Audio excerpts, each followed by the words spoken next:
A ver,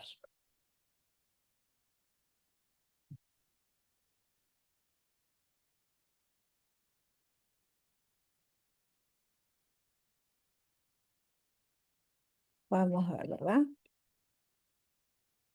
Ahora vamos a ver la parte de lo que es obturación endodóntica y em, accidentes.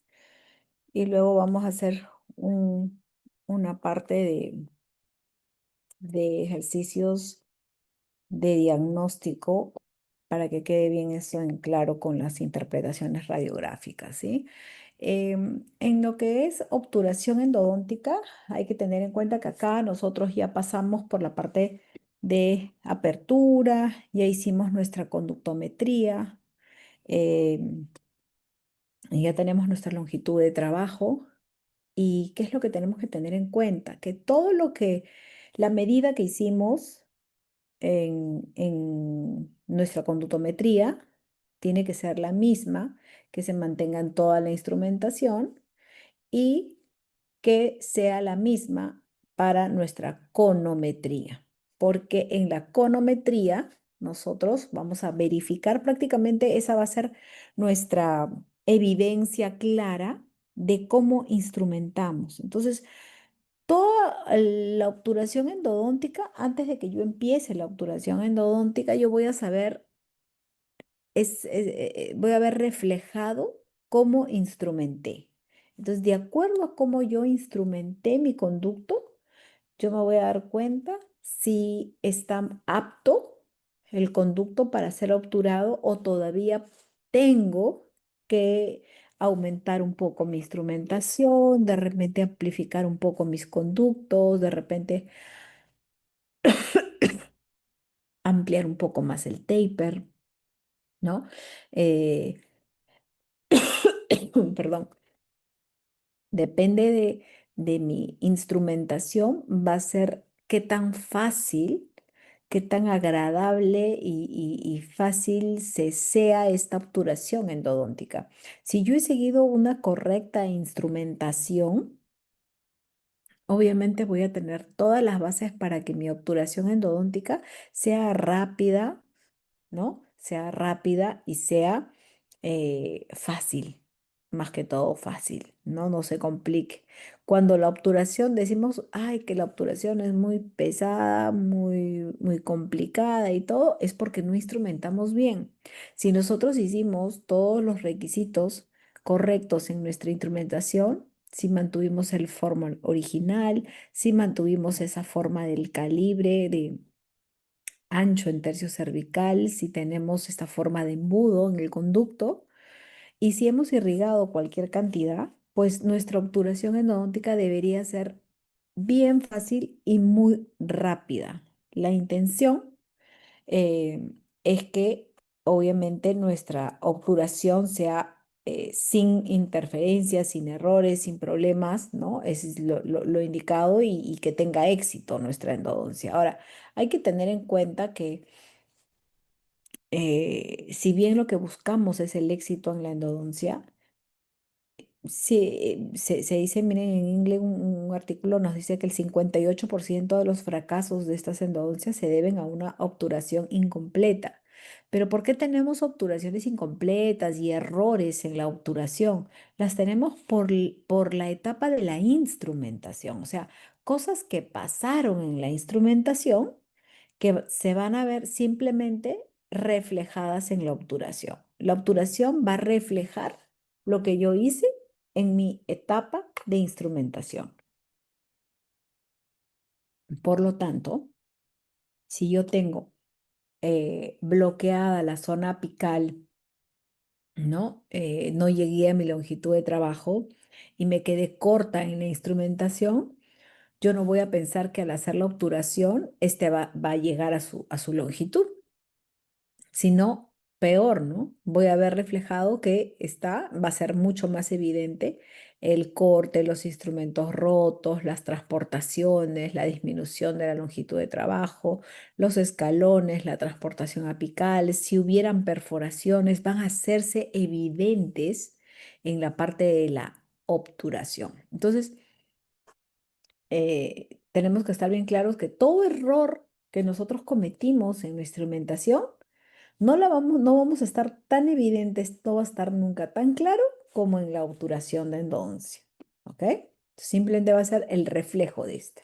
Entonces, la obturación endodoncia es el relleno compacto y permanente del espacio vacío dejado por la pulpa cameral y radicular al ser extirpada y del propio espacio creado por el profesional durante la preparación de los conductos.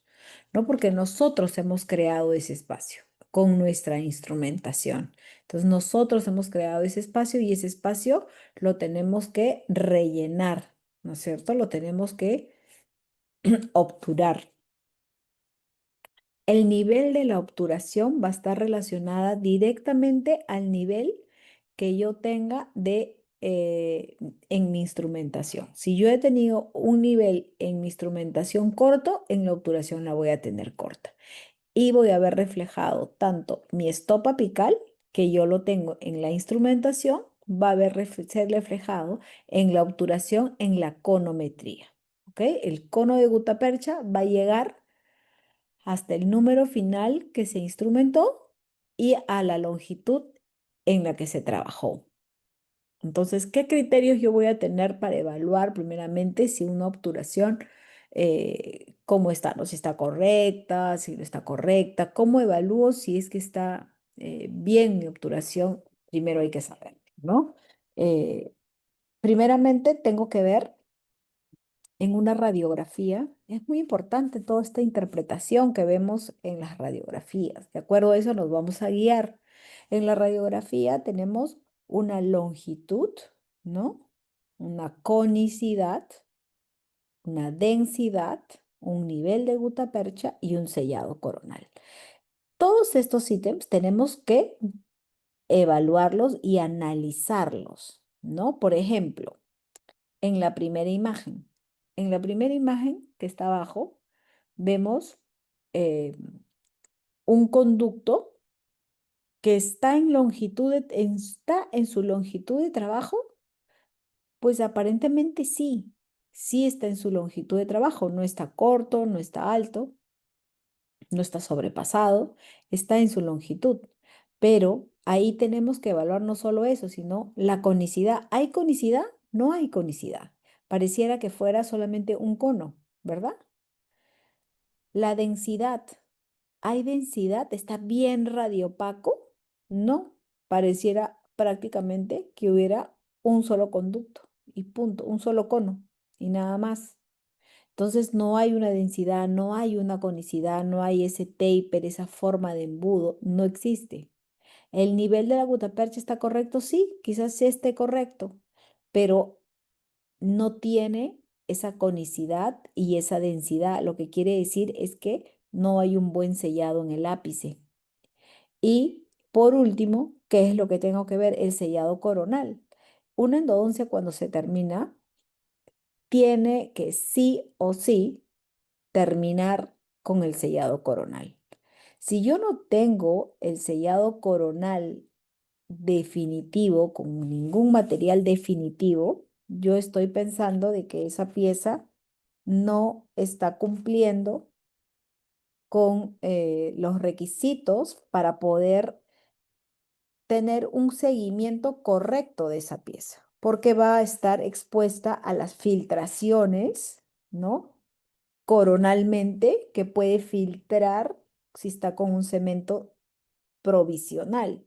Entonces, o de repente lo dejaron con algodón, o de repente con teflón, ¿no? Entonces, así no puede quedar. El diente tiene que ser restaurado, rehabilitado y recién ahí entrar en un proceso de control de endodoncia. Entonces, la endodoncia, ¿cuándo termina? No termina cuando obturé con gutapercha.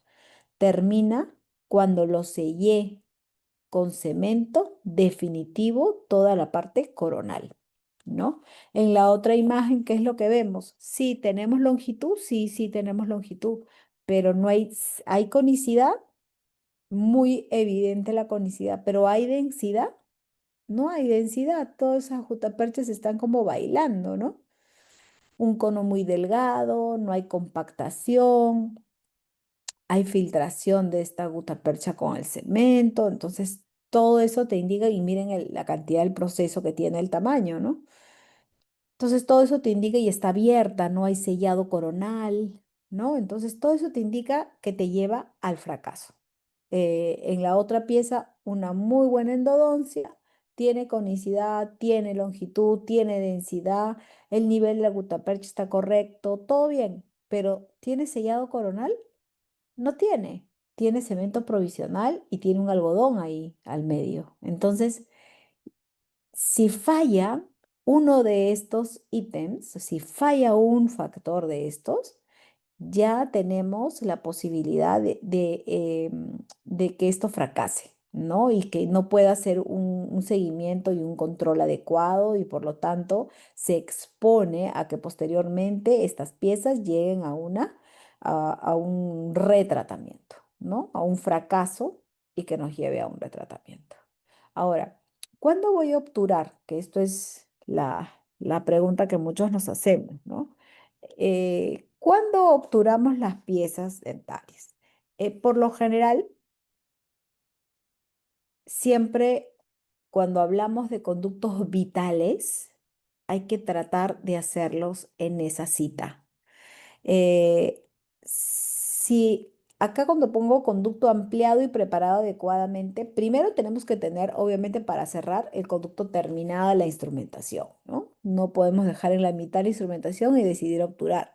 O sea, obviamente tiene que estar totalmente trabajado y conformado en su forma original del conducto.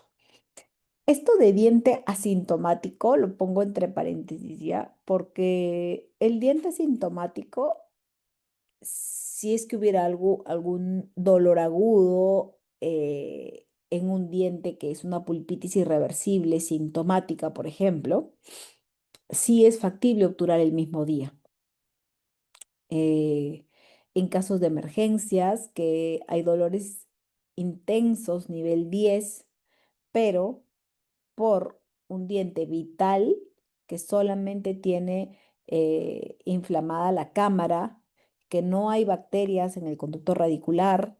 Yo no tengo la necesidad de dejarlo medicado, ni de dar antibióticos, ni nada por el estilo. Entonces, ¿qué es lo que me conviene? Hacer mi apertura y si ya logré entrar a cámara, pues de frente tratar de obturarlo. Y así el diente esté sintomático, pues voy a poder obturarlo. Pero por lo general, si hay infección, si están con descarga de pus, si tengo un proceso con pus, con materia, si tengo tumefacción, si tengo edema facial, pues ahí ya cambia la situación, ¿no? Porque ahí el conducto ya no está seco, y hay sangre, hay pus, tenemos que hacer también una situación en la que yo tengo una segunda cita, ¿sí? Pero en la segunda cita el paciente me vino con la obturación provisional que yo le puse, con un algodoncito adentro y de repente medicado por dentro, pero se viene sin el cemento provisional. Entonces, todo lo que ha estado comiendo el paciente en esa semana, han entrado todos los microorganismos y se ha podido contaminar todo ese espacio que supuestamente yo ya dejé estéril, limpiecito, desinfectado, se puede contaminar. Entonces ya no tenemos ese conducto limpio. Si ese cemento provisional se salió, es preferible volver a hacer el protocolo que nosotros tenemos de lavado y de irrigación, solamente el de lavado y de irrigación, volver a medicar y volver a obturar la corona. Obturan la corona con un cemento. Si ustedes están viendo que se sale fácilmente ese cemento provisional, pues pueden colocar un cemento definitivo, pero de manera provisional.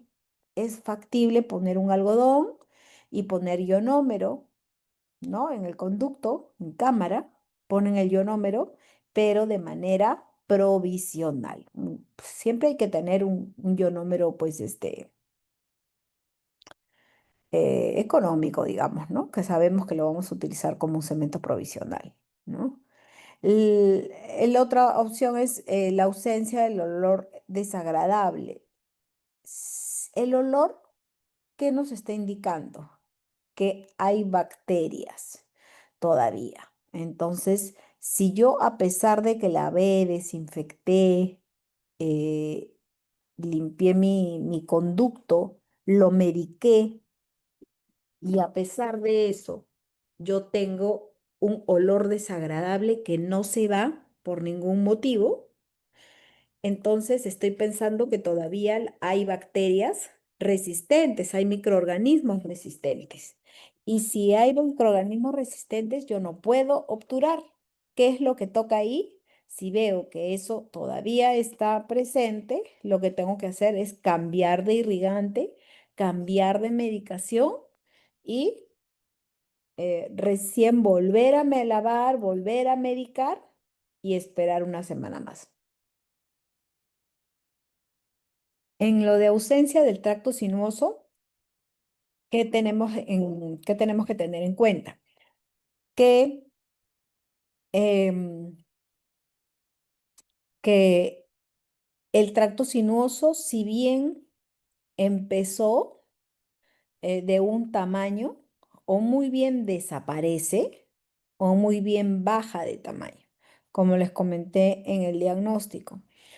Es una evidencia de tracto sinuoso nuestro trabajo si desaparece. Si nuestro trabajo fue bueno y desapareció, estamos correctos y podemos obturar. En una semana tú puedes decidir obturar.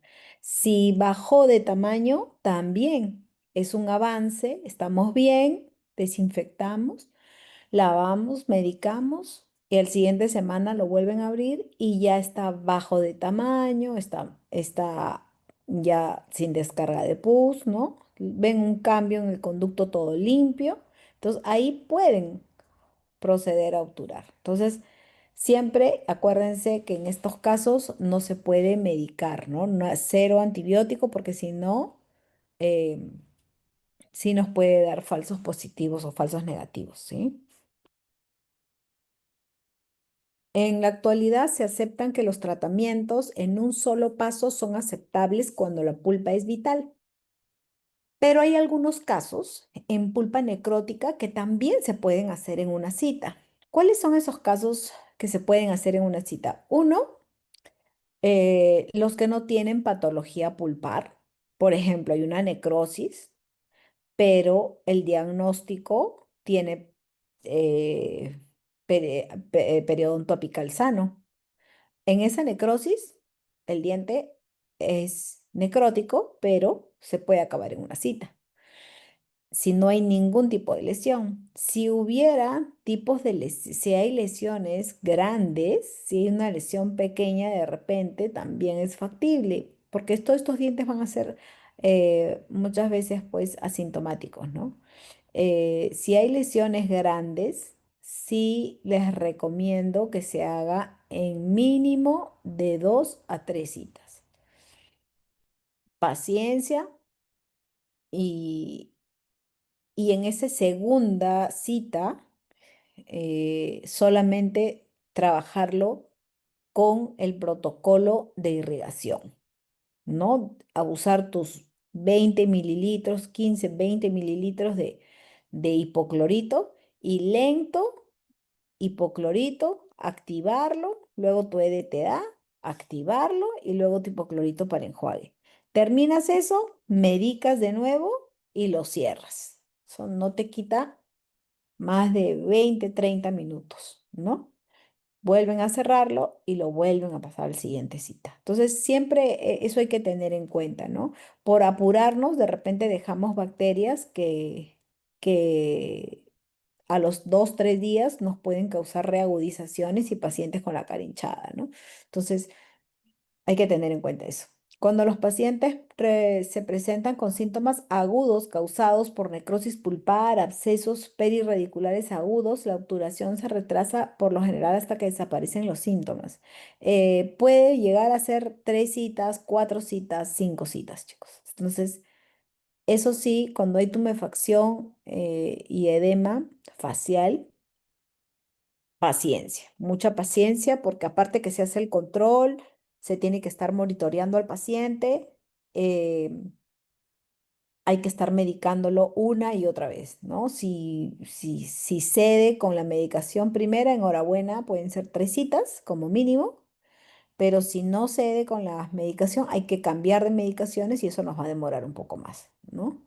Una excepción es la aparición o persistencia de exudación en el conducto. Si yo lo ve, ya estoy lista para obturar, pero yo seco con conos de papel y sale materia un poquito, o dudan que sea materia un poquito, pues definitivamente no pueden obturar ese conducto, ¿sí? Tiene que estar el conducto seco, tiene que estar seco. Y de nuevo, lo que nos decía Goldberg, ¿no?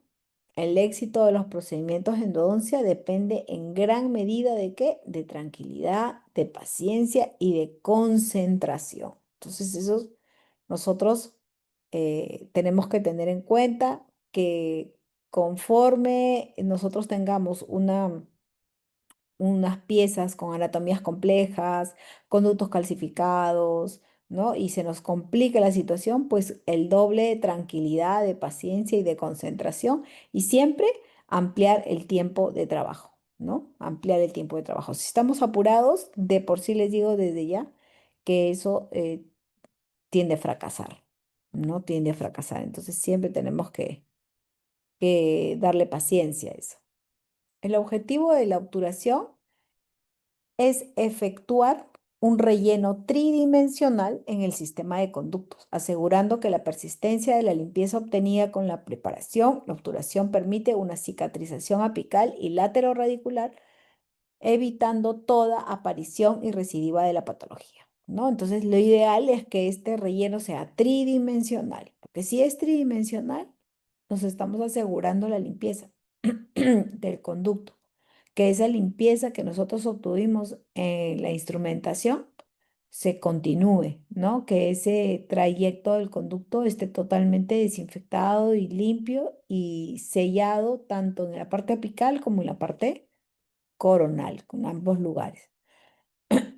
¿Cuáles son los objetivos de la obturación?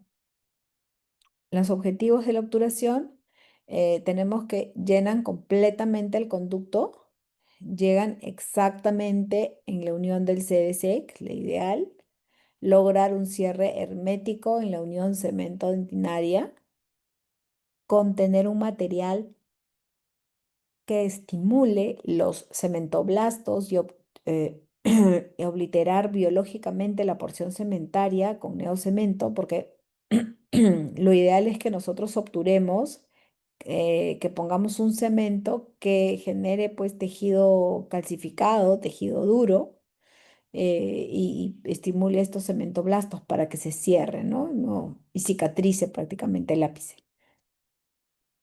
Ahora, nosotros tenemos materiales de obturación endodónticos en estado sólido y en estado plástico. En estado sólido, nosotros ¿qué tenemos? La gutapercha. La gutapercha de por sí, siempre desde hace muchos años, nosotros tenemos la composición por gutapercha, ¿no? Y miren, la matriz de gutapercha en sí va del 19, 20%, 22% de gutapercha en sí del cono. Miren, el óxido de zinc eugenol, el relleno, que es del 59 a 75%, ya tiene sulfatos metálicos que lo hacen radiopaco y resinas y ceras que lo da la plasticidad. Pero de gutapercha en sí es de 18 a 20, 22%. ¿Sí? Entonces, esta es la composición de la gutapercha, que es el material pues indicado desde hace muchos años. Antes se utilizaba la, los conos de plata, que eran íntimamente pues rígidos, sumamente rígidos, ¿no? Que ya está totalmente obsoleto. Ya desde hace muchos años utilizamos la gutapercha. Ahora más bien utilizamos la gutapercha en diferentes estados, ¿no? Eh, Según cómo encontremos la gutapercha, vamos a ver sus propiedades físicas. Y nosotros tenemos en estado natural, como nosotros compramos en los conos, en cajita, nosotros lo tenemos en fase beta. Esa es una fase beta, es una fase de estado natural, que tiene una compactibilidad, la podemos compactar, ¿no? Podemos comprimir, la podemos flexar, ¿no? Tiene cierta flexibilidad, pero así sola carece de adhesividad. O sea, no se, si le van a juntar, no se va a pegar, ¿no? En la fase alfa hay un calentamiento previo de 42 a 49 grados centígrados, ¿no? Ya es pegajoso, líquido, a veces sin cuerpo y tiene cierto grado de adhesividad. Y en la fase gamma, ¿qué tenemos? La fase amorfa, lo tenemos amorfo la gutapercha. Estamos hablando de unos 56 a 62 grados centígrados, es mucho más caliente, ¿no? Las inyectadas. La fase alfa y gamma se expande del 6 al 8% y al enfriarse se contrae sin regresar al volumen original. Entonces, ¿qué quiere decir? Que se va a expandir cuando está muy caliente, va a poder llegar en esta fase gamma a todos esos lugares que no me permitía entrar cuando está fría la gutapercha, ya caliente la inyectas y llega a entrar a esos vacíos que nosotros tenemos en conducto, los conductos que han sido limpios y eliminados con la disolución del tejido orgánico en las zonas inaccesibles. En este lugar, en este lugar van a poder entrar en esta fase gamma la gutapercha. Entonces, ahí sí, por eso es que tenemos, cuando hacemos termoplastificadas, ese tipo de obturaciones, ya con aparatos más modernos, tenemos la facilidad de poder observar el ingreso de esta gutapercha a los lugares inaccesibles. ¿Ok? Ahora, los conos de gutapercha corresponden a normas ISO de las limas K, ¿ya? Corresponde a los números, ¿no? Si tenemos de primera serie o de segunda serie, va a corresponder a su mismo número, a su mismo calibre.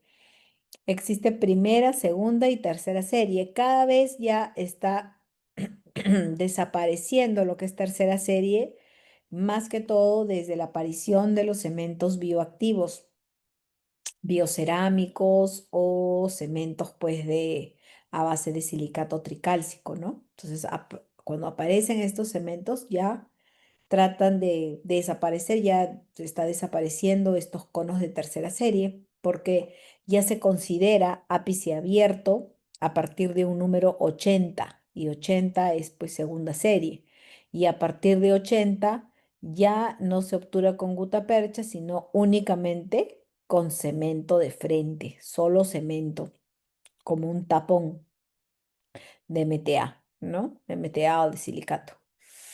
Pueden presentar una conicidad estos conos, ahora ya venden no solamente al 0,2, ¿no? Venden al 0,4, 0,6, depende de la posibilidad que tengan en el conducto, lo que uno desee.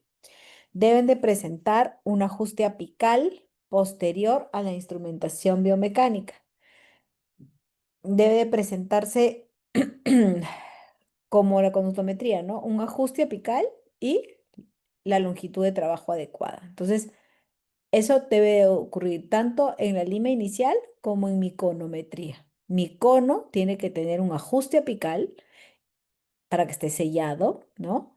Y tiene que estar en la longitud de trabajo. Pueden ser utilizados como conos accesorios. Entonces, tú agarras tu cono principal y el accesorio pueden ser, los accesorios utilizamos el 15 y el 20, ¿no? Como accesorios. Dentro de las ventajas de los conos de gutapercha, tenemos que la buena adaptación de las paredes del conducto, posibilidad de ablandamiento, de plastificación por el medio del calor y también disolventes químicos, buena tolerancia tisular, radiopacidad adecuada, tiene estabilidad física y química y fácilmente removible si en caso sea necesario. Hay disolventes en el mercado ahora de gutapercha Y ya saben, si nosotros utilizamos disolventes, lo que tenemos que hacer es utilizarlos únicamente en tercio cervical, nada en tercio medio ni apical, ¿no? Y como desventaja tenemos que tienen falta de rigidez, ¿no? Pueden ser utilizados en conductos curvos, carece de adhesividad solo, por lo tanto, no vamos a dejar en el conducto solamente gutapercha, sino gutapercha y cemento, ¿verdad? Y dada su viscoelasticidad, pueden sufrir de desplazamiento del cono. Entonces, esto es importante. ¿Por qué? Porque probablemente nosotros cuando obturamos, si nosotros no hemos hecho un buen stop apical, este cono puede como resbalarse y salir fuera del ápice. Si no tienen un buen sellado, se va hasta fuera del ápice. Entonces hay que mantener ese stop apical, hay que respetarlo, ¿no, doctora? ¿A qué se refiere con transportación apical? Pone, transportación apical cuando, cuando yo instrumento, creo que les mostré acá. A ver, esta es una transportación. Si yo tengo mi forma original del conducto acá curva y yo al finalizar, cuando yo quiero obturar, yo ya no encuentro esta forma original curva, no se respetó, simplemente hay un forado en el ápice, miren el ancho que debería terminar y el ancho que termina siendo, se abrió mucho el conducto y se transportó la lima, probablemente no utilizaron una flexofile acá, utilizaron una K y la K no es tan flexible. Y de repente usaron una lima 40, 35. Entonces, al hacer esa fuerza excesiva, eh, se, mm, se distorsiona, o sea, trata de llegar al mismo, a la misma, con la misma memoria, ¿no? Regresar a su estado original y te abre el conducto. Entonces ahí se transporta, ¿sí? Eh, ¿No se ve? ¿Qué pasó? A ver, ¿logran ver?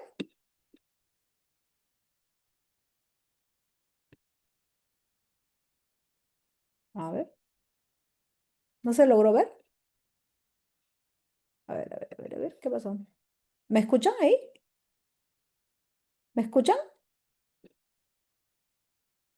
Sí, escuchan. Qué raro. Ah, a ver, a ver, a ver. Pero no vemos. A ver, a ver, a ver, a ver. ¿Ahí? ¿Pueden ver?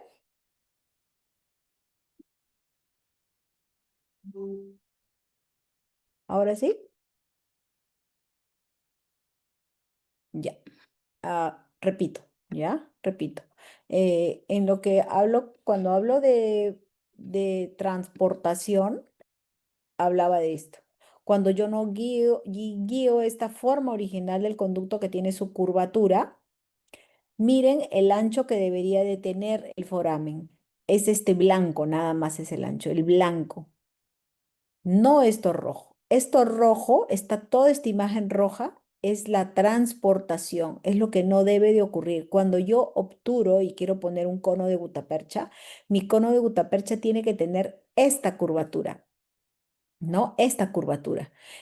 Si yo ya logro ver esta parte roja que ven, en esa parte roja, ¿qué va a entrar? Va a entrar cemento. Entonces, ¿qué cemento va a entrar ahí? ¿No? ¿Qué cemento va a entrar ahí? Ahí va a poder filtrarse. Hay espacios que no van a ser, no van a poder ser sellados y no va a poder obliterar, no va a poder formarse una sola unidad cono, cemento, diente. Si no, va a haber un espacio que va a poder ser filtrado y va a ocasionar el fracaso de la endodoncia. Y esto ocurre cuando hacemos calibres grandes. Que dice una pregunta pasada residentado, dice la transportación apical es conocida también como... eh, no entiendo. Eh, no entiendo. Otra vez. No, no entiendo otra vez, ¿no? No entiendo, perdón. ¿No se ve? ¿No se ve? ¿No se ve? ¿No se ve la imagen de nuevo, chicos? ¿No se ve? ¿Se fue? ¿Ahora? ¿Pueden abrir audio para no estar bajando la imagen? Porque si no, no los puedo ver.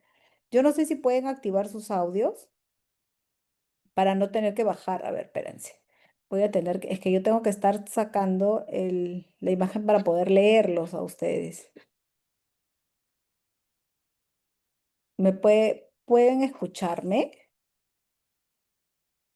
No se puede activar el audio. Eric, ¿tú crees que me puedas ayudar activando los audios de repente? Porque sí me gustaría escucharlos para no tener que bajar la presentación, porque si no, no me permite mostrarles. Eh, Eric, a ver, voy a ver ya si yo lo puedo hacer.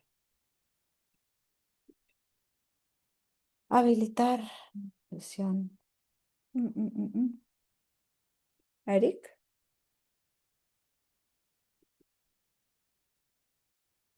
bueno, a ver, díganme si ahorita se ve la imagen, por favor. ¿Se ve? Para hacerlos de acá. Mm, A ver, a ver.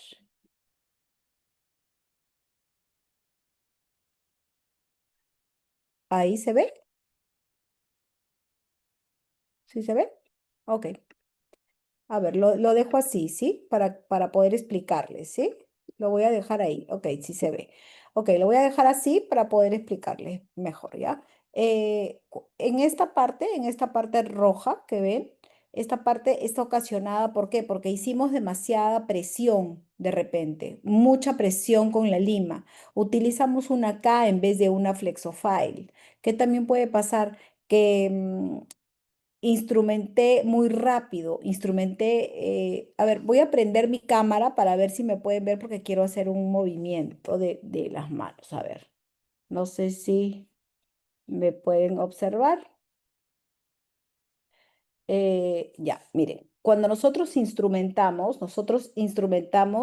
para afuera, para arriba, para jalando para arriba. Si yo voy a instrumentar así, instrumento para abajo. Si instrumento para abajo, voy a meter todo el barrillo abajo.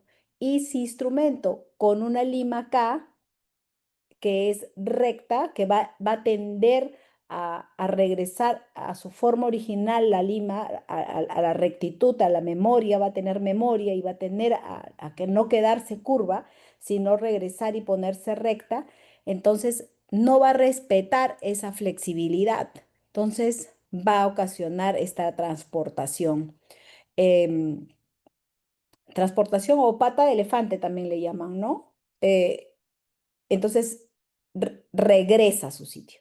Al perder esto también puede ser cuando instrumento y en vez de sacar, siempre mi lima tiene que ser impulsión, rotación, tracción, para afuera, siempre la tracción. Hay muchas veces que nosotros cuando instrumentamos por estar apurados, nos olvidamos de la tracción. ¿Y qué hacemos? Metemos impulsión, impulsión, impulsión, impulsión para abajo y desviamos y hacemos estos errores, ¿ok? No sé si me llegué a explicar y me llegan a entender. Em, el conjunto de todos estos errores pueden llegar a ocasionar este tipo de errores en instrumentación, ¿no? Entonces, ¿qué es lo que tenemos que buscar? ¿Qué es lo que tenemos que buscar? Hacerlo todo en conjunto. Flexibilidad, buscar limas flexibles, ver hacia dónde está esa curvatura con mi guía del tope, ¿no? Que guíe correctamente esa dirección, ver qué movimientos hago, dónde debo hacer rotación, cuándo no debo hacer rotación. Si mi lima es más de calibres mayores, yo no puedo rotar, porque si roto y tengo calibres mayores, hago esto, la transportación, el zip. Entonces, si yo ya estoy en números mayores, en calibres mayores de lima, yo ya tengo que dejar de rotar y hacer solamente movimientos de impulsión, tracción, impulsión, tracción, impulsión, tracción, en una lima que está curva. y que tiene dilaceración, ¿no? Que está curvita. Entonces, hay que respetar todas esas cosas. Y si yo respeto esta forma, em, cuando haga mi conometría y mi obturación, va a ser igual, se va a respetar. Ahora, un secreto. Cuando ustedes tienen un conducto muy curvo, el secreto para mantenerlo curvo son dos cosas que tienen que hacer, sí o sí, así sea vital o sea necrótico, sí o sí. El pre-flaring, que era el ensanchamiento del tercio cervical, bien ensanchado el tercio cervical, y bien ensanchado el tercio cervical, y la patencia. Si yo hago patencia y hago pre-flaring, yo mantengo la forma original de mi conducto, ¿ok?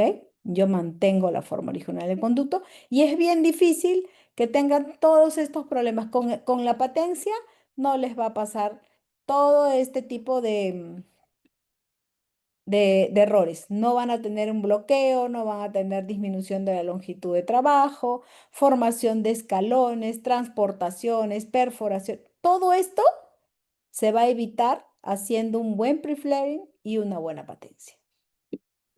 ¿Ok? Es un secretito.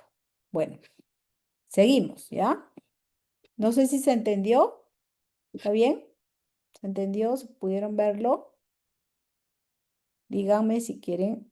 Ok, si no, se repite. Ok, estábamos entonces en las desventajas, ¿ok? A ver, en las desventajas. Entonces, ay, perdón. Voy a cerrar esto, ya, ok. Listo. La patencia sería con lima, siempre, siempre. La patencia es con lima 10. Si quieres 8 o 6, pero es con lima especial. Y lo que caracteriza la patencia, ¿qué es? ¿Se acuerdan? ¿Qué es lo que caracteriza la patencia?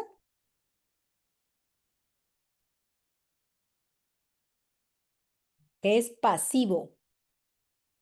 Es pasivo. Eh, Nunca la patencia se instrumenta. Jamás. Están fuera del límite apical, acuérdense. Nunca se instrumenta, es solo un pasaje. No hay necesidad de precurvar. ¿Por qué? ¿Por qué? Porque es una lima 10, una lima 8. Esas limas no las tienen que precurvar. Esas limas, así son derechitas, entran al conducto y si el conducto es curvo, tu lima va a salir curva, porque adopta la forma del conducto, porque es muy delgada, pero tú tienes que precurvar pues la 15, la 20, la 25, 30, 35. Esas limas sí se precurvan, pero tienen que ser flexofy, ¿no? Tienen que ser flexibles, ¿no? Pero si hablamos de patencia, es pasivo, enteramente pasivo, ¿ok? ¿Está claro? ¿Sí? ¿Continuamos? Ok, continuamos entonces. Sí, ok, ya. Voy a ampliarlo, ¿ya? Ok, dentro de las desventajas hablábamos de la falta de rigidez para ser utilizados en conductos curvos. Carece de adhesividad porque siempre vamos a necesitar un cemento, ¿sí? Siempre. La gutapercha no entra sola al conducto, entra con cemento y ahí se hace una unidad. Desde su viscoelasticidad puede sufrir desplazamiento del cono, ya saben, puede. Si nosotros no tenemos un buen stop apical, ese cono se va. Ese cono se va fuera del ápice. Entonces es importante que en su instrumentación ustedes verifiquen que tienen ese stop apical bien claro. Si no, corren el riesgo de la sobreobturación. ¿Ok? Dentro del estado plástico vamos a encontrar las pastas, ¿no? Y diferentes pastas antisépticas que son selladores endodónticos. Y vamos a ver algunas que ya se han dejado también de utilizar estos selladores que eran como alcanforados, ya todos los paramonos que continúan fenoles, todos esos ya se han retirado ya del mercado, entonces de esos no vamos ya a hablar, eso ya está descontinuado, ya no se utiliza ni siquiera en residuos, ¿no? Vamos a hablar de los selladores que utilizamos para endodoncia, para los conos, que se mezclan con los conos de gutapercha. La interacción química de sus componentes va a conducir a un posterior endurecimiento y fraguado del sellado. O sea, vamos a buscar que ese cemento, que ese sellador, llegue a ser como una unidad, como les decía. O sea, que una unidad que sea la interfase entre el cono y la pared dentinaria. Cono, pared dentinaria. Y en el medio tiene que estar bañado de cemento. En todo momento y todo alrededor del conducto, en todo el calibre, cada cono que entra tiene que estar embadurnado, ¿no? Sellado en cemento para que sea una sola unidad y logre ser un sellado pues hermético, ¿no? Libre de fluido, que, no, que sea hermético y que no permita esa filtración de fluidos, ¿ok?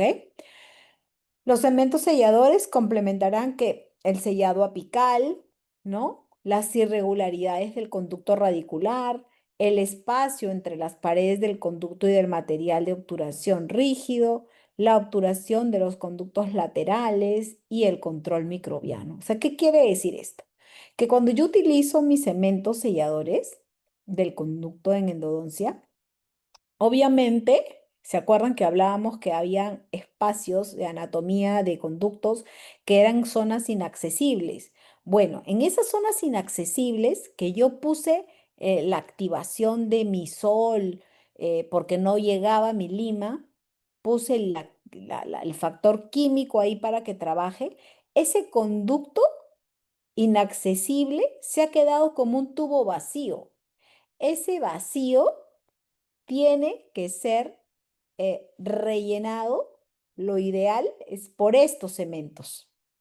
Estos cementos son los que van a entrar a esa zona que está vacía y va a ser ocupada por cemento. Ahí no va a llegar gutapercha, ahí va a llegar cemento, solo cemento. Ahora, si utilizamos inyección, ¿no? Inyección de gutapercha termoplastificada. Ahí sí va a entrar porque la gutapercha se va a derretir y va a entrar en esos espacios.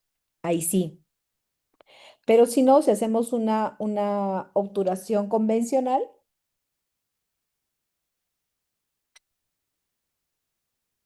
si hacemos una obturación convencional, no.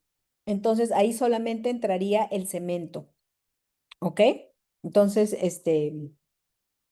sería, nos va a ayudar también, depende de qué cemento sea, pues va a tener, lo ideal es que no salga fuera del conducto, no es lo que buscamos que salga fuera del conducto, pero a veces pasa, entonces cuanto menos dañino sea para los tejidos, pues mejor, ¿no? Siempre tenerlo dentro. Ahora, el que más se ha utilizado es los cementos, pues, Grossman a base de óxido de zinc y eugenol, ¿no? Que se comercializan sin dosificadores. La variación de proporción de polvo líquido también influye sobre la solubilidad, biocompatibilidad de mezclas más fluidas, determinan una respuesta inflamatoria más intensa. Entonces, hay que ver cómo lo dosifico, ¿no? No viene con dosificador, tú tienes que hacer la mezcla. Entonces, no la puedes hacer ni muy dura ni muy aguadita, porque si la haces muy fluida, muy Shirley, si la haces muy fluida, vas a ocasionar más irritación y va a haber más inflamación. Imagínate que se salga un poquito de esta pasta de eugenol fuera del ápice.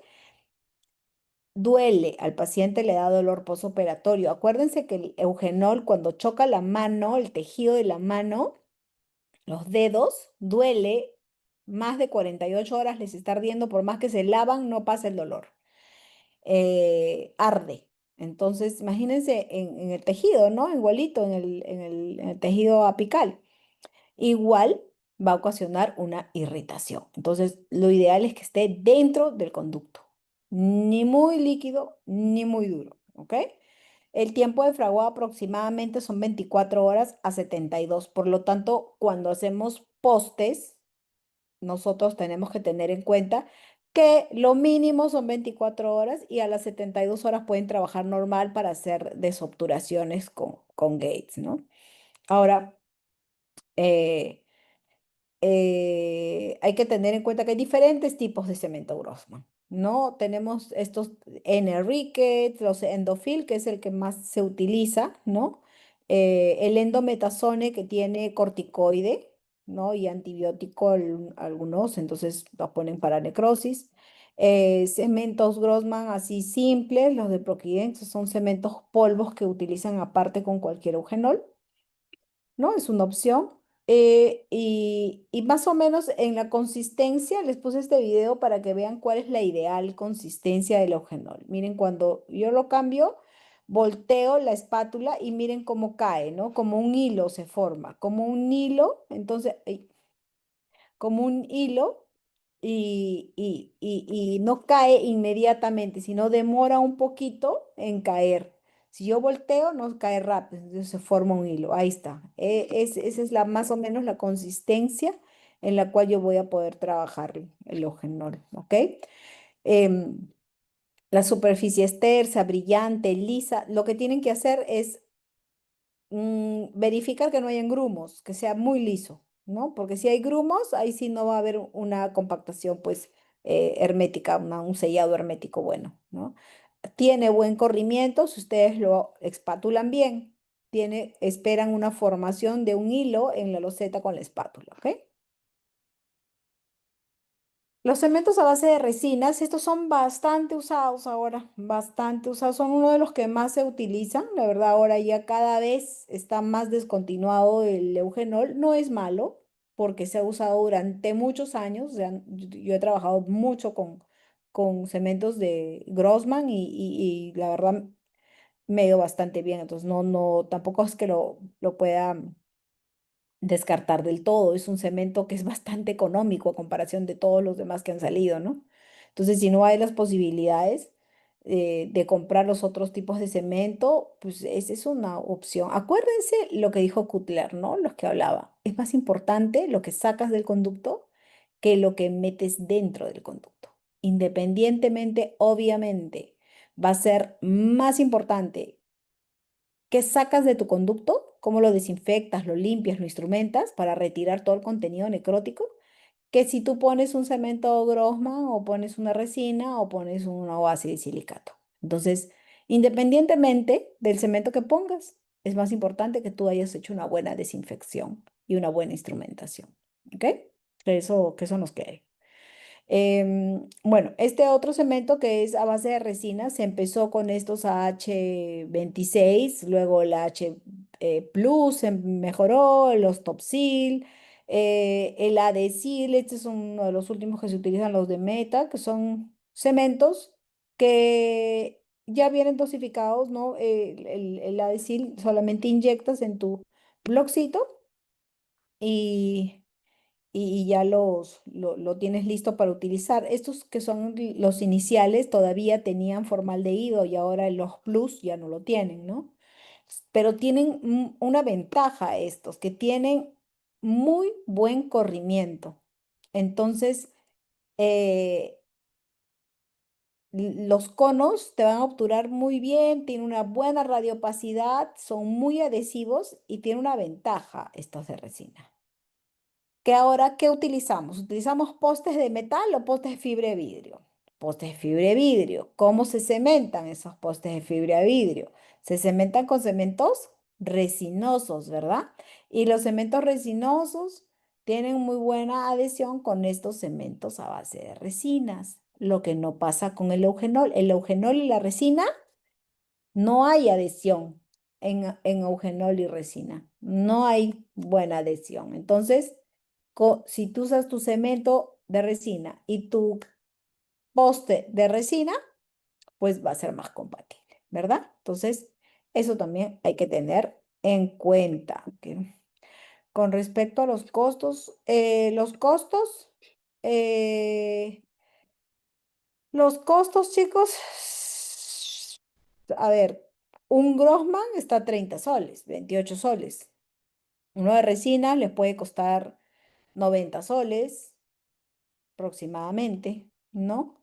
Eh, hay diferentes tipos de cemento. Uno de hidróxido de calcio les puede costar 70, 60, ¿no? Estos de base de hidróxido de calcio, yo he trabajado con el Silapex, con el Apexit también, hace tiempo utilizaba estos. Es una opción también, ¿no? Por lo general no tiene tanta controversia porque estos cementos al tiempo se reabsorben y no dejan pues espacios vacíos que están expuestos a la filtración. Entonces, eso es lo malo, ¿no? Pero hay que tenerlo también en cuenta que existen, que hay y que es una posibilidad de repente pues en piezas que cuando hay reabsorciones, por ejemplo, internas, eh,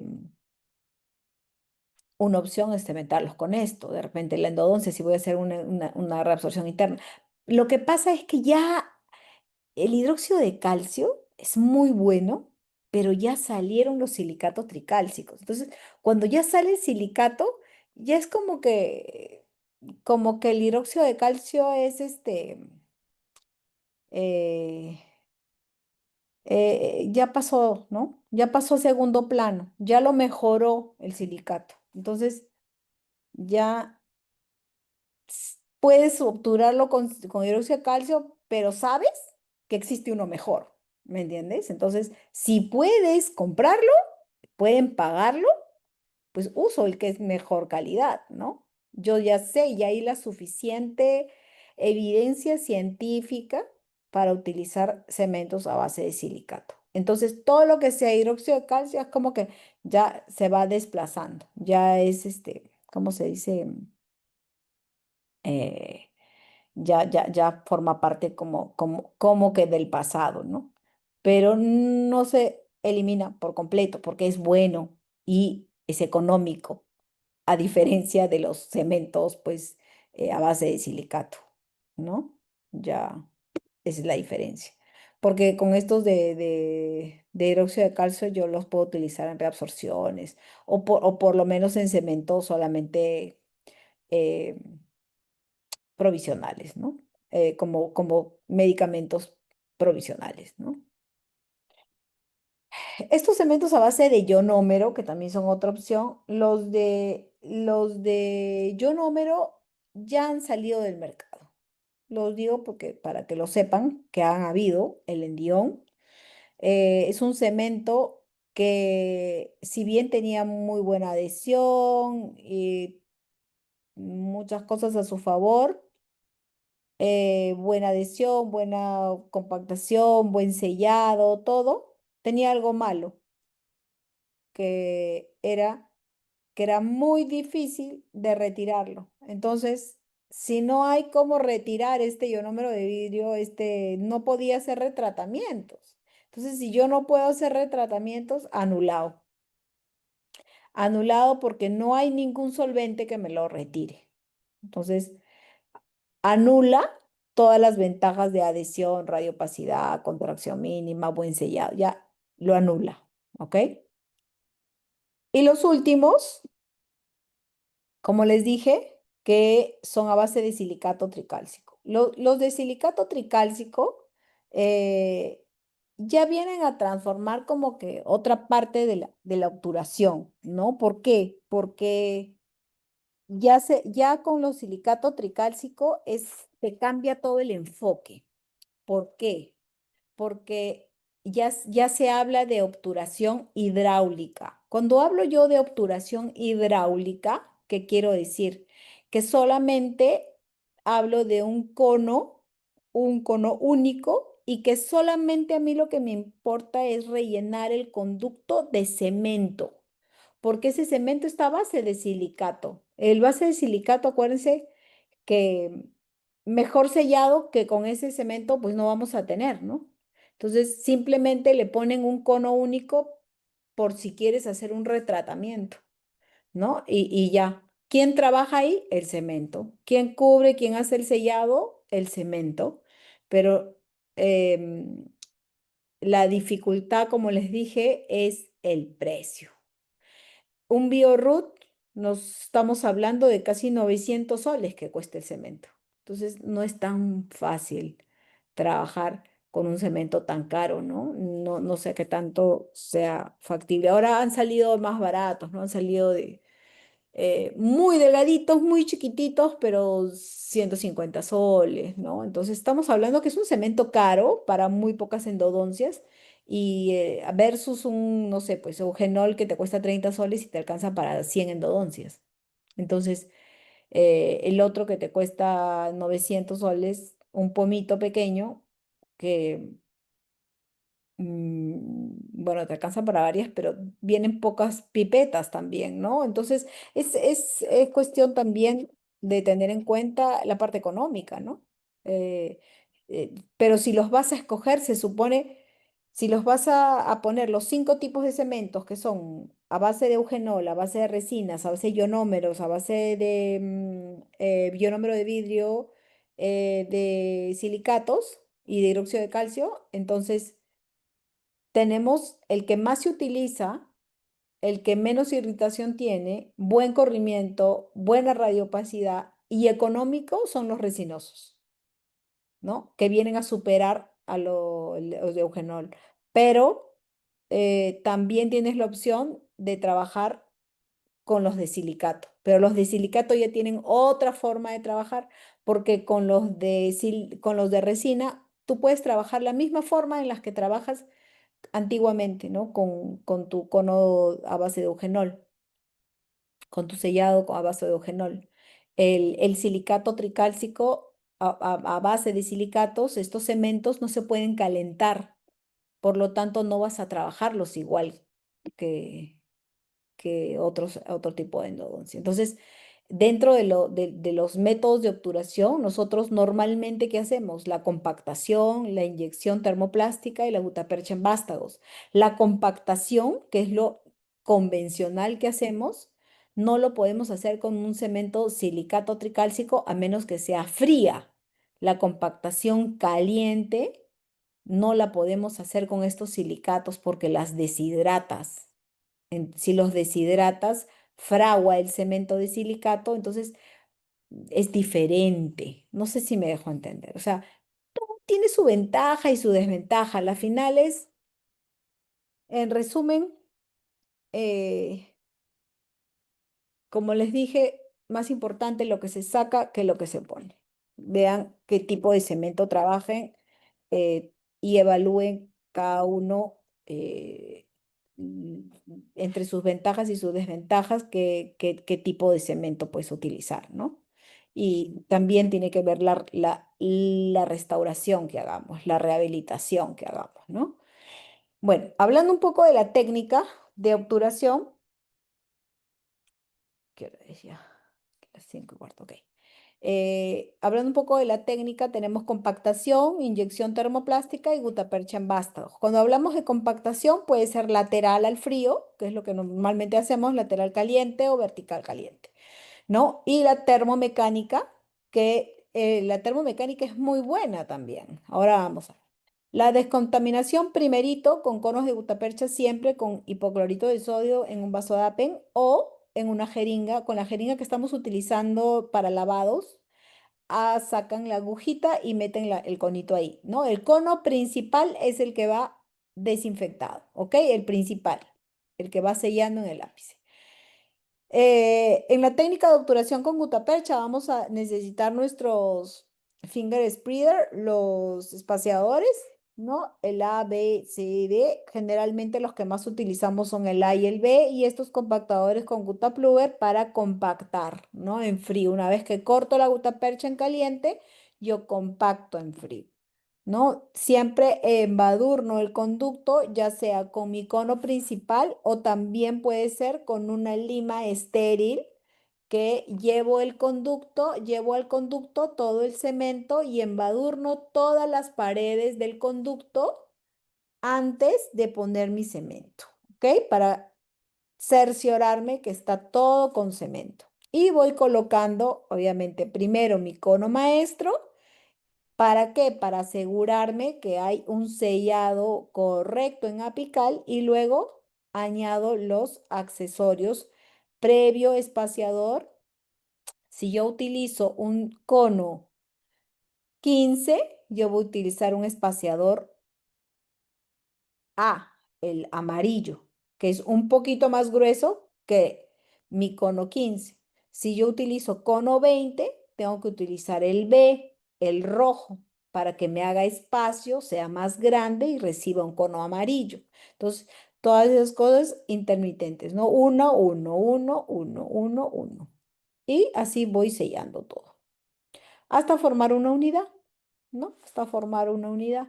Y va al final, pues me sale como escobita todo, es un ramillete de penacho, que cuando yo tengo y llego a 4 conos, mi principal con 4 conos, tomo mi radiografía de penacho, verifico que mi tercio apical está bien y listo, me quedo tranquila y ya relleno, relleno, relleno hasta que no entre ninguno más, ¿no? Y ahí se queda la obturación.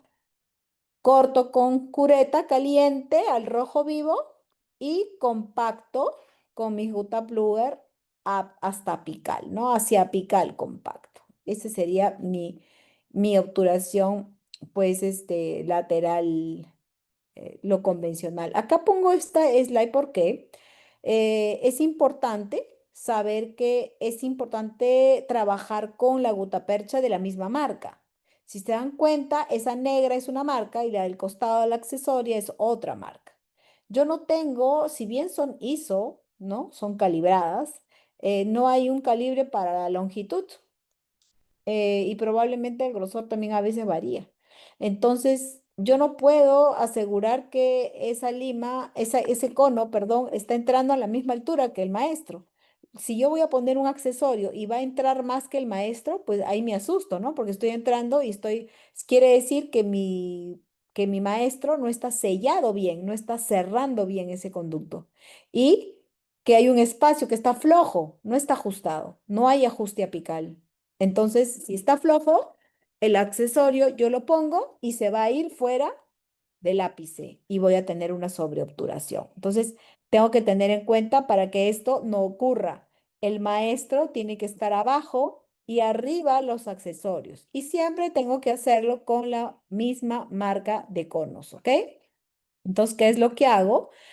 O pongo mi principal de repente, hago espacio a horario antihorario, compresión apical y pongo el cono. Y igual, miren, esa forma, eso es lo que estoy diciendo ahí, es apical, apical, apical, haciendo mi fuerza entrando hacia apical. O espacio, horario antihorario con una mano, mano derecha, luego, o mano izquierda, perdón, retiro con la mano izquierda. Eso es mano izquierda. Saco con la mano izquierda y voy colocando con la mano derecha. Esa es la correcta obturación. Ingreso, voy a ponerlo de nuevo, ¿ok? Ingreso, ay, cari, perdón. Ay. Ingreso con mano izquierda, horario antihorario con fuerza apical un poquito ligera y con la derecha ya estoy poniendo. ¿Ven el tiempo? No hay tiempo, no demoro, es inmediato, porque acuérdense que la gutapercha se expande, entonces pierdo ese espacio. Ingreso, hago fuerza apical, ingreso, rotatorio, horario antihorario, hago mi espacio, al toque lo voy sacando, horario antihorario, no, no jalo, no jalo. Hago horario antihorario para abajo y luego horario antihorario para arriba, horario antihorario para arriba. Saco y al toque entro con la mano derecha, al toque. ¿Ok? Está claro. Ok. Lo otro, llego a terminar, bueno, ya cuando termino todo, tengo el penacho correcto, corto con cureta caliente y esto es lo que hago. Con mi compactador del Gutapluger empujo hacia picar, empujo, empujo, hago mi... ¿Para qué? Para que se compacte, para que esa densidad de la gutapercha esté buena, bien compactadita, no hayan espacios libres, ¿no? Esta es otra técnica de Schilder que es la vertical, que van cortando los conos con un espaciador, pues con un compactador caliente y van cortándolo, entra y va cortando la parte apical, luego la parte media y luego van pasando por trocitos, van pasando la cantidad. Es un poco más lenta, es un poco más trabajosa y al final van compactando poco por poco, ¿no? La compactación vertical va rellenas el tercio apical y vas compactando y compactando, compactando. Es mucho más lenta y requiere también práctica, ¿no? Esta termomecánica es bastante buena, a mí me gusta, es económica si nosotros no tenemos esa posibilidad de tener pues a la mano un sistema de obturación de termoinyectada de calentar la gutapercha, esta es una muy buena opción. ¿Y con qué trabajamos? Con gutacondensors, con PacMac, con estos gutacondensor o PacMacs, ¿qué son? Son como unas fresas, ¿sí? Eh, que causa una rotación, porque lo ponemos en el contraángulo que tenemos en nuestro motor de baja, ¿no? El contraángulo, y va a causar una rotación, por lo tanto, va a causar una fricción y calienta la gutapercha. Es como que la licúa. La calienta, la licúa, la hace una masa y tú solamente tienes que hacer ¿qué? Compactarlo en apical como lateral. Y el giro continuo es con las sentido de las agujas del reloj, ¿no? La velocidad es de 8.000 a 12.000 revoluciones por minuto. Entonces, ¿qué es lo que haces? Pones tu cono, tu cemento, pones tu cono maestro, ¿ok? Tu cono maestro y te dice retrocede -3, pero puedes retroceder hasta 5, ¿no? De 3 a 5 milímetros arriba es que tú ingresas con el gutacondensor. Miren cómo es el gutacondensor. Esa fresa que entra en el micromotor tiene es como una Hellstrom al revés, ¿no? Eh, lo que hace esta fresa entra, tiene la parte, miren, de trabajo con esas espirales que te permite que va como triturar y licuar la gutapercha y te la calienta, ¿no? Cortas, o sea, entras, pones el cono maestro, luego pones un accesorio, dos accesorios, tres accesorios y ahí metes el gutacondensor. Y ahí va a mezclar los accesorios con el maestro, tomas tu radiografía de control si deseas, ¿no? Y ya pues compactas hasta abajo, ¿no? Compactas. Es muy rápida y bastante buena, ¿no? Y ¿qué hace? Que entre a los conductos accesorios, a los conductos inaccesibles, a todos esos espacios entra, ¿no? Y bueno, este es lo bueno, ya de los aparatos de los últimos que son por termoplastificados, ¿no? Que tienen uno que calienta, este de acá, ¿llegan a ver esto? Este de acá que calienta y este que tienes acá como barritas de gutapercha que las pones, las calientas y las ingresas, ¿no?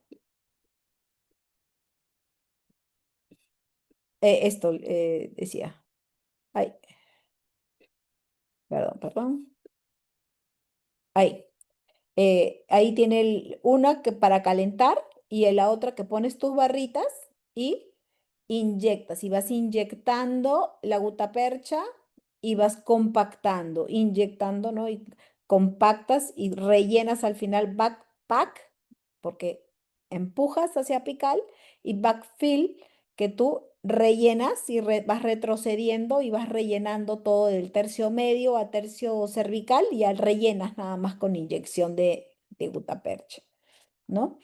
Igual estos son parecidos del System B y todos, ¿no? Miren cómo entra el instrumento que, caliente, que entra unos 3 a 4 milímetros arriba, compacta y como entra caliente, derrite esa gutapercha y entra en estos conductos accesorios. Y esta gutapercha en vástagos, que es como un hornito, ¿no? El Thermaprep, metes el hornito Thermafil también, metes estos conitos, son con vástagos de gutapercha que se meten en estos hornos, calientan, los sacas y simplemente tu conducto está en cemento, simplemente lo que haces es el vástago, lo sacas y lo pones y ya está auturado el conducto. Pero imagínense, hace unos 4 años este vástago estaba 28 a 32 soles cada vástago. A ver, una primera molar superior. ¿Cuánto le sale? ¿No? Es bastante caro. Bien caro es este sistema, pero es excelente, muy bonito, muy bueno, muy rápido, muy lindo. Lo cortas, ¿ves? Ingresas lleno de cemento, lo pones el cono, lo cortas con tu micromotor, lo cortas el vástago y ya está, compactas y ya está, listo, no sea nada más. Y ya entra a los espacios, ¿no? Ahí, miren cómo entra la gutapercha en esos espacios inaccesibles. Qué lindo entra, pero pues también son caros, ¿no? Entonces, el proceso de limpieza y conformación determina el grado de desinfección y la obturación del conductor radicular.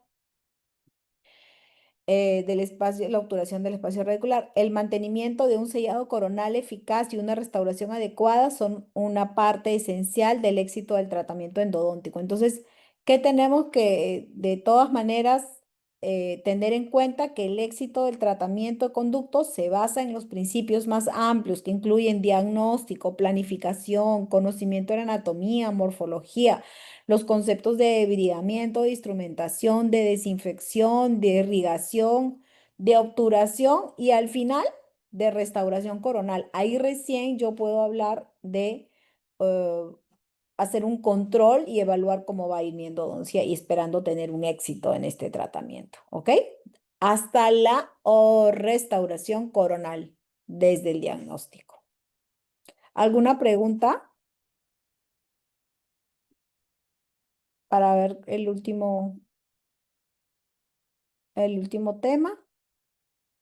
Que ya es bastante cortito. ¿Preguntas, chicos? ¿Nada? Ok, continúo, ¿sí?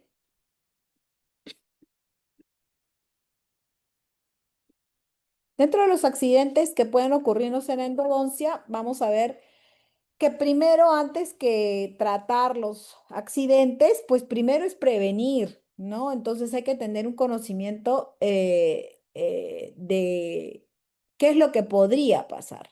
Entonces yo voy a planear cuidadosamente mi tratamiento.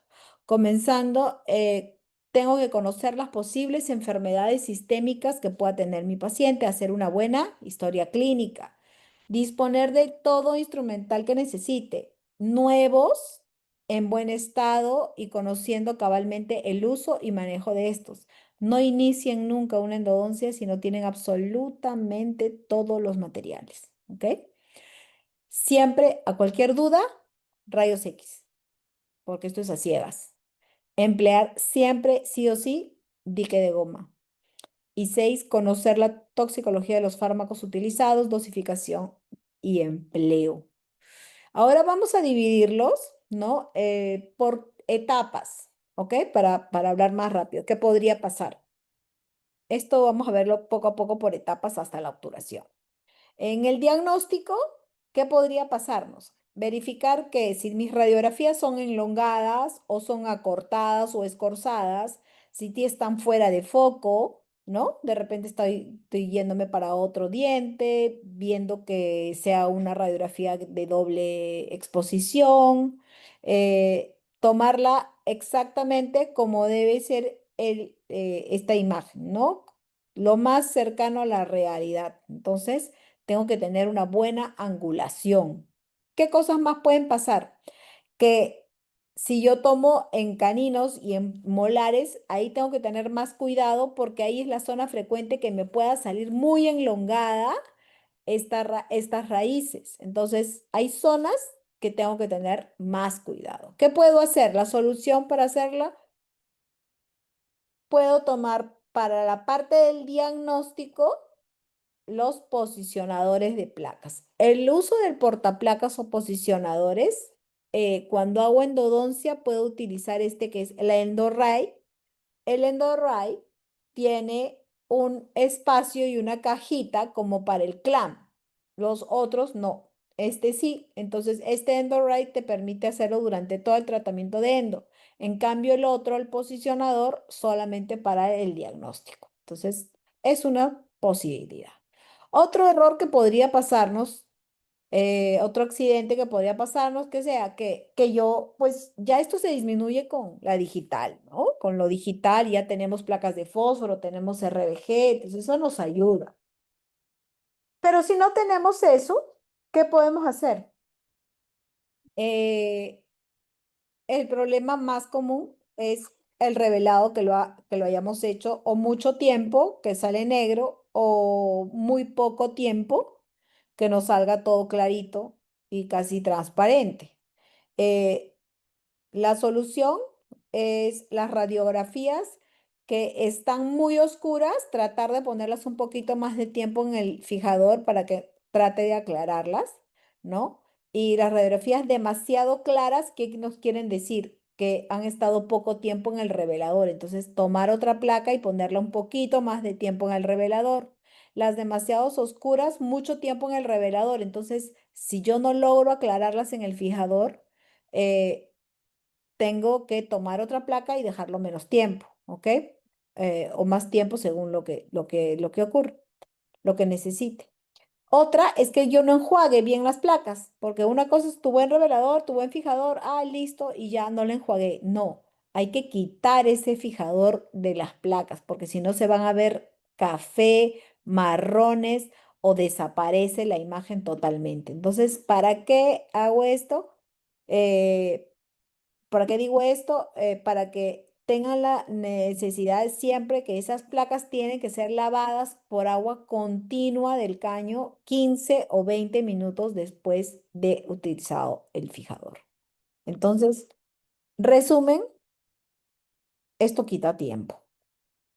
Eh, una de las cosas que yo les podría decir que mejor he invertido en el consultorio es en el RBG. La radiografía digital viene a simplificarnos la vida, ¿no? En todo sentido. Entonces, es una gran posibilidad que por más económico que sea el revelador, el RBG, o sea, porque en el RBG, en el sistema digital, nosotros tenemos pares de línea. Hay pares de línea 11, 15, 18, 20, 28, 32. Cuantos más pares de línea, tu calidad es más alta y tienes la radiografía más clarita. Pero si tú te compras el RBG más económico, el más simple, es 15 veces mejor la imagen que un periapical. Entonces, si tienen la posibilidad de invertir en la radiografía digital, es una de las mejores inversiones que van a hacer para el consultorio. ¿Ok? Otra cosa, en lo que es complicaciones de anestesia local, sí, pues podemos tener problemas porque hay pacientes o una inflamación muy grande, ¿no? Muy aguda, que no me da la anestesia, o que está muy nervioso el paciente también. Yo tengo que tener la posibilidad de decirle al paciente, ¿no? Que o muy bien pospongo esta cita, o muy bien trato de sedar la pulpa, trato de poner eugenol de repente de manera anestésica en la cámara, dejarlo ahí hasta la siguiente cita. También utilizar ansiolíticos si es necesario, se puede y me ha funcionado porque hay pacientes que están muy nerviosos y por más que están nerviosos y están súper anestesiados, pues siguen sintiendo dolor, ¿no? Les doy un ansiolítico en la siguiente cita y, y funciona muy bien, ¿no? Otro es que la pulpa puede ser sedada con eugenol, ¿no? Eh, Puedes poner otro tipo de anestesias que también ayuda, la inyección intrapulpar, la intraligamentaria, técnicas de momificación y desvitalización, anestesias, ¿no? Entonces, hay que buscar la manera de poder anestesiar y que el paciente no tenga absolutamente nada de dolor cuando esté haciendo la endodoncia. Eso sí, tiene que estar bien anestesiado antes de que, o sea, bien anestesiado antes de trabajar, ¿no? No entrar en el conducto cuando todavía no está anestesiado el paciente. Ya en los accidentes de aislamiento con dique de goma, ¿qué tenemos? Tenemos eh, que yo no pueda aislar un diente porque está muy corto, un raigón, por ejemplo, ¿no? Que no tenga la estructura necesaria como para que la grapa se agarre. Entonces ahí sí vienen problemas, ¿no? ¿Por qué? Porque yo tengo que dedicarme, si el rehabilitador me dice, no, yo quiero ese diente sí o sí porque tiene una raíz grande, me sirve de pilar, yo quiero ese diente, hazme endodoncia, ok. No tiene, si viene con clase 2, yo tengo que ver qué tan infragingival está. Si está muy infragingival y no tengo pared, pues definitivamente yo tengo que hacer una cirugía de espacio biológico, un tratamiento periodontal previo, una cirugía de espacio biológico, recupero margen y levanto pared. Si es necesario, levanto pared. Si no es necesario, pues de repente no, ¿no? Pero si es necesario, levanto pared. Y eso quiere decir que me tomó una o dos citas para solamente poner el clam y poder hacer mi endodoncia. Entonces, pilas, nada de apuros. De repente, ¿qué pasa? Como en esta situación, ¿no? De repente es muy bajito lo que tengo de diente, necesito cirugía de espacio biológico, alargamiento de corona clínica. De repente puedo poner tratamientos ortodónticos, coronas provisionales, utilizar clamps intragingivales, poner anillos de cobre o cilindros de cobre, ¿no? De repente incluso ponen hasta brackets para extraer, bajar el diente con tracción, con fuerzas. Entonces hay diferentes situaciones, ¿no? Eh, en el caso de acceso a cámara pulpar, ¿qué puede pasarnos? Eh, eh, la dificultad que podría pasar en el acceso sería identificar y remover todo el tejido carioso o estructura dental debilitada o no soportada en las restauraciones defectuosas. Sí o sí, chicos, a uno primerito que todo, es retirar carie en apertura. Antes de hacer mi apertura, antes de hacer mi delimitación. En apertura nosotros tenemos tres fases: de penetración, de delimitación y de terminación. En la de penetración yo entro con la lima, con la fresa, perdón, con la fresa redonda, entro en la parte céntrica a hallar los conductos. En la delimitación, yo delimito la forma de mi acceso y en la terminación, ya con la endoseta, le doy el acabado. Yo para hacer estos tres pasos ya eliminé tejido cariado. Entonces quiere decir que número uno es eliminar caries. Y eliminar caries quiere decir también restauraciones que están defectuosas. Si yo tengo una amalgama, retiro todo tipo de amalgama. Ya está filtrado, ya eso no, ya esa amalgama se va a retirar, ¿no? Entonces, retiro amalgamas, retiro restauraciones defectuosas, filtradas. De repente hay una estructura de esmalte intacto y sano, pero no tiene nada de dentina y está casi cáscara abajo, no hay soporte. Me tengo que sacrificar ese tejido sano.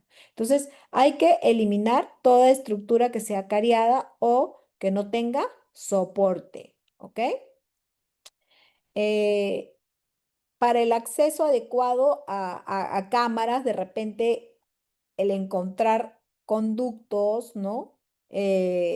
me cause un problema, ¿no? Entonces, para encontrar conductos yo me tengo que guiar de muchas cosas. Primero que siempre los conductos se van a encontrar en el centro de la corona, que tiene que haber una remoción del techo y diferenciar el techo del piso. El techo es claro, el piso es oscuro. Miren la diferencia de color.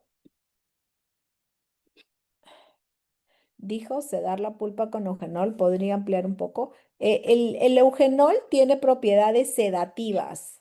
Entonces, si es que yo hago mi acceso y el paciente tiene dolor, tiene dolor, tiene dolor, tiene dolor, ¿yo qué puedo hacer? Me quedo hasta donde llegué, porque si ya voy mucho tiempo tratando y el paciente está súper nervioso y con mucho dolor, agarro un algodón, lo embadurno en eugenol, lo exprimo, lo pongo en cámara hasta donde llegué, le pongo un cemento provisional y lo cito otro día.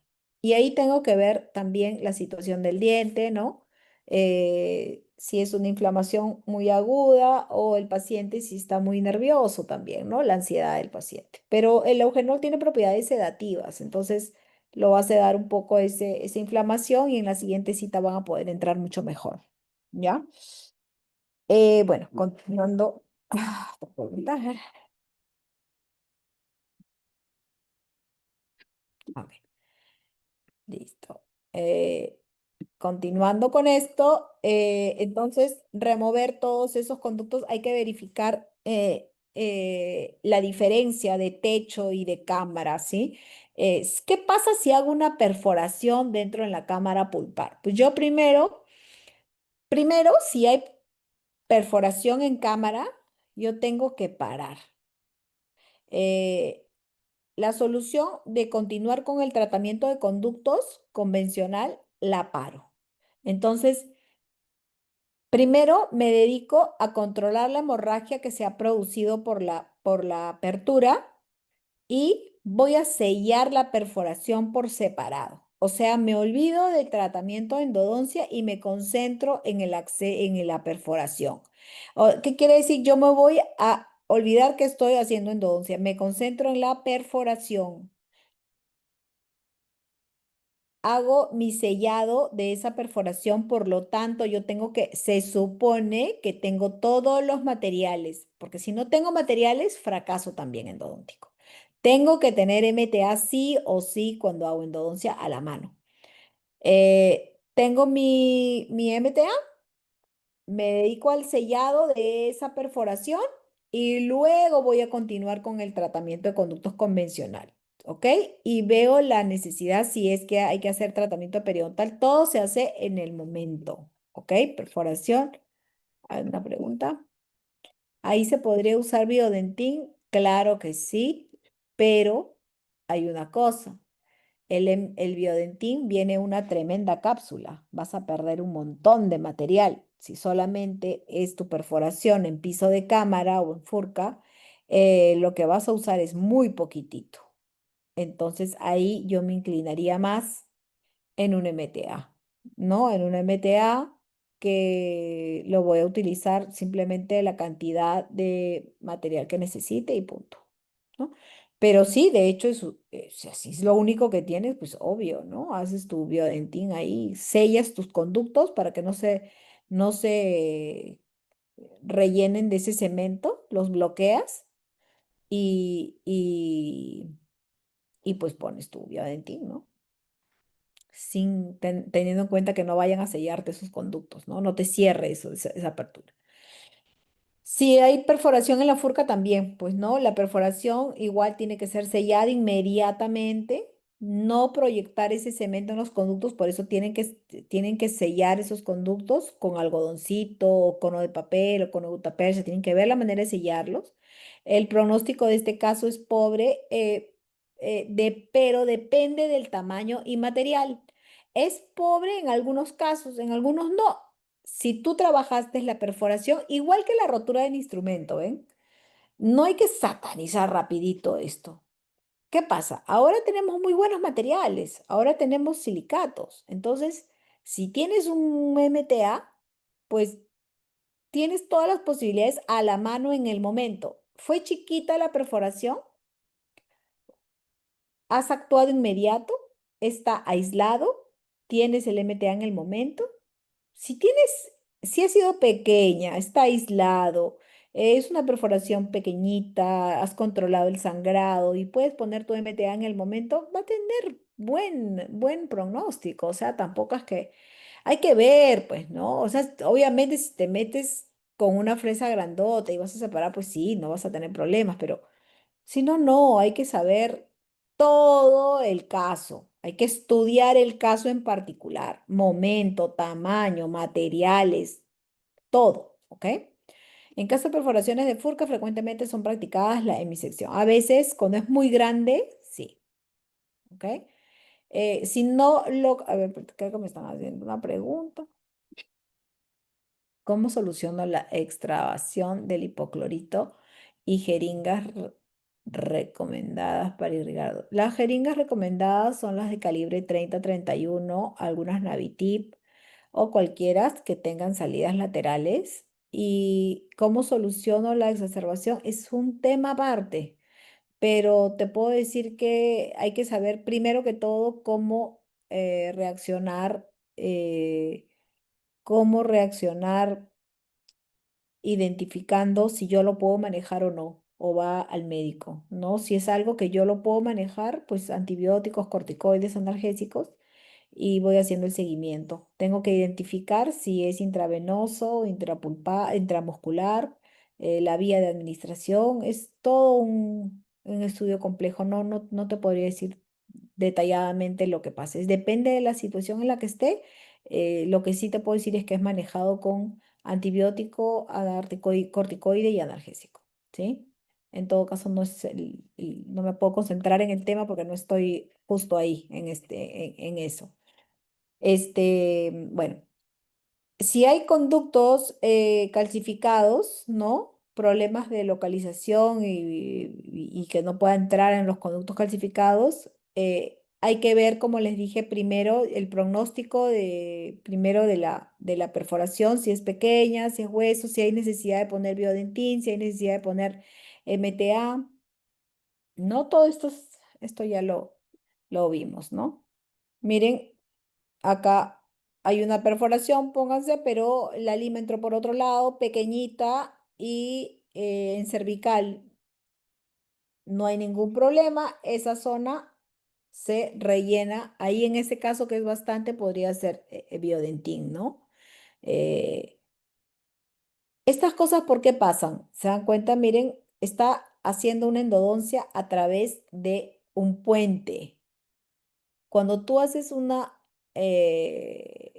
apertura a través de puente, tú pierdes la orientación de los conductos. Y si te das cuenta, la perforación está siguiendo el eje longitudinal del diente. Lo que no se percataron acá era que las raíces estaban distalizadas, ¿no?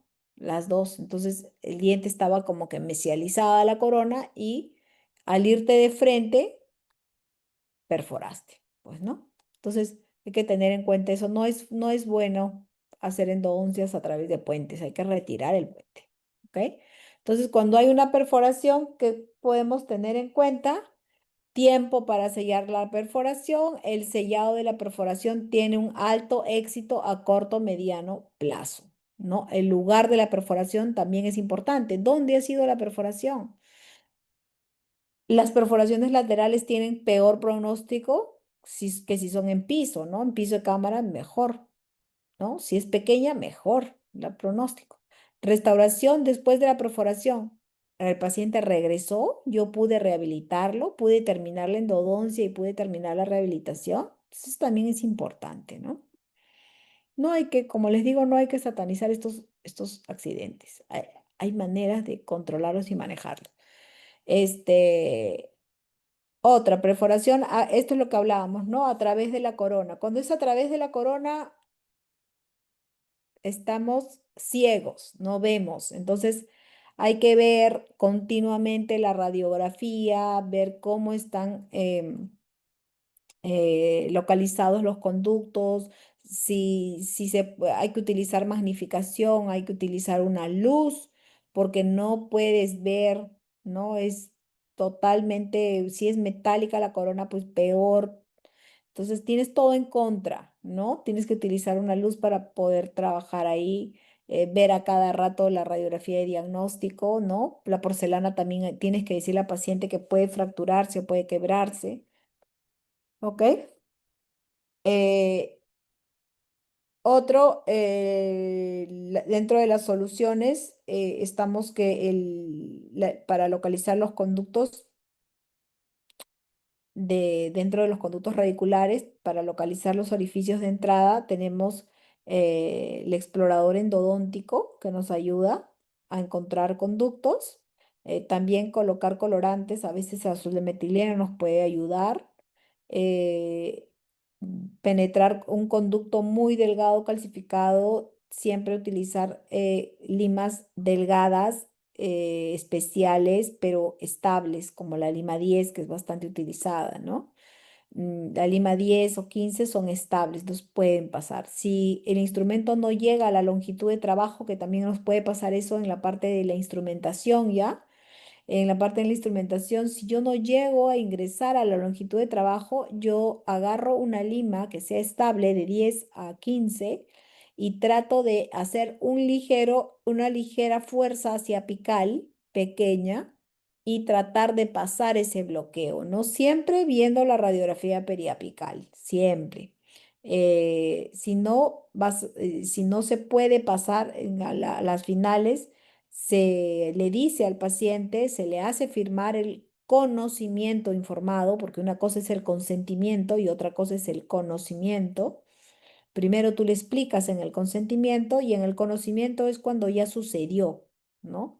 El el conocimiento ya sucedió, ya sabe, ¿no? Que de repente está corto. Tú cuando lo vistes en el diagnóstico, viste calcificado y le dijiste, o por si acaso, señora, su diente está bien calcificado. Yo voy a intentar entrar, pero si no entro, yo voy a trabajar hasta donde me llegue. Eh, y si no llegó, le haces firmar al final una nota de consentimiento, decir al paciente se le informó que tenía conducto calcificado y se logró ingresar hasta tanta medida en tal conducto y paciente se compromete a venir a sus radiografías de controles cada 6 meses durante 2 años. Se considera la posibilidad de posterior cirugía apical. Punto. Nada más. Y liberados. Em, Bueno, se intenta trabajar y si no, lo dejan hasta ahí, ¿ok? Si tienen escalones, ¿qué pasa si tienen escalones? Si tienen escalones en la instrumentación, no hay que usar EDTA. ¿Qué pasa si uso EDTA? Me voy de frente y perforo, hago un nuevo camino. Esto pasó porque yo utilicé instrumentos rectos, pasó porque usé instrumentos de calibres muy grandes, no precurvé instrumentos. Entonces, ¿qué es lo que debo hacer? Precurvar instrumentos, no forzar limas. Una vez colocada la lima a longitud de trabajo, siempre utilizarla en movimientos cortitos, chiquitos, ¿no? Bajitos para ampliarla y luego ya sacar, porque si no pierdo la medida. Utilizar siempre las limas secuencialmente y utilizar bastante hipoclorito. No utilizar EDTA en estos casos, ¿ok? No utilizar el EDTA, acuérdense que vamos a utilizarlo solo, mayormente acostumbrémonos a utilizarlo al final, nada más para el lavado, ¿ok? Cuando se nos fracturan los instrumentos, ¿qué podemos pasar? Como les dije, la causa más común de que se rompan los instrumentos es porque nosotros no vimos esto que estaba pasando en la figura que vemos arriba. Miren cómo está enlongada el instrumento, está enlongada las estrías. Entonces, si yo veo eso, yo no voy a meter esa lima, pues. O sea, estoy obligada a botarla, a enrollarla en mi pinza y botarla sin pena. Yo solo ingreso al conducto con instrumentos que se vean buenos. En manuales yo puedo ver, en rotatorios y reciprocantes yo no puedo ver. Eso eh, tengo que verlo eh, en el rotulado de los instrumentos rotatorios. En los manuales sí los puedo ver. Entonces, A veces es imposible sacarlos, a veces sí es posible. Como les dije, podemos intentar sobrepasar, que es una buena opción, sobrepasar con instrumentos especiales. La otra opción es utilizar también conducto ultrasonido, ¿no? Y también el ultrasonido nos puede ayudar a mover esa lima y con la irrigación que salga ese pedazo de instrumento. Entonces es factible, ¿no? Lo que es la instrumentación, la sobreinstrumentación, cuando yo estoy instrumentando y me pasé, ¿no? Hice mucha presión de repente, ¿no? No tomé mal mi medida de longitud de trabajo, ¿no?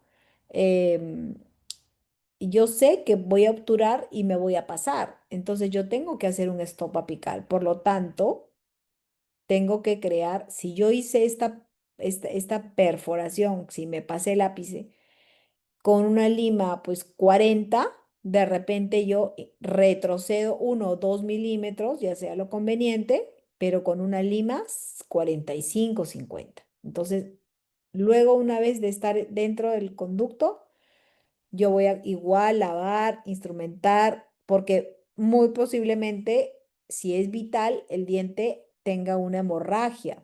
Y puede ser que el paciente incluso tenga o no tenga molestias, eso es indistinto. Pero si hay mucha hemorragia, pues poner hidróxido de calcio y en la siguiente cita instrumentar menos longitud y con más calibre para lograr hacer ese stop apical, ¿ok? Determinar una nueva longitud de trabajo 0,5 a 1 del ápice, como se recomienda, y antes del ápice radiográfico, ¿no? Retomar todas esas medidas y verificar, ¿no? Teniendo en cuenta que siempre también utilizar